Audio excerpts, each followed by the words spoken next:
Vaxtınız xeyir olsun. Gəlin belə bir sualın izahına baxaq. Kim dərslərini oxumaq istəmirsə, fərqli peşəyə yönəldin. Doğrudan doğru, yanlışdan yanlış götürməliyik.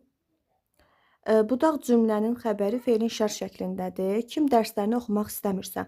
Budaq cümləmiz birinci cümlədir. Çünki birinci cümlə burada birinci cümlədə bağlacı söz olan kim işlənib.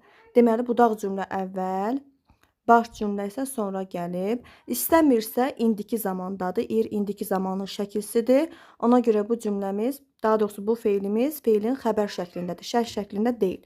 Sahəsi isə hissəcidir. Bir yanlışdır. Baş cümlənin xəbəri feilin əmr şəklindədir. Fərqli peşəyə yönəldin. Yönəldin, bəli, əmr şəklindədir. 2 doğru fikirdir. Baş cümləyə qarşılıq söz artırmaq mümkündür. Kim dərslərini oxumaq istəmirsə, onu fərqli peşəyə yönəldin.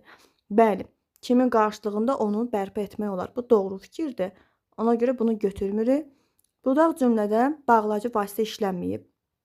Baxın, bu yanlışdır. Çünki kim bağlacı sözdür və bağlacı vasitə kimi sayılır. Ona görə doğrudan doğru, yanlışdan yanlış, 2, 4 D variantı olacaq.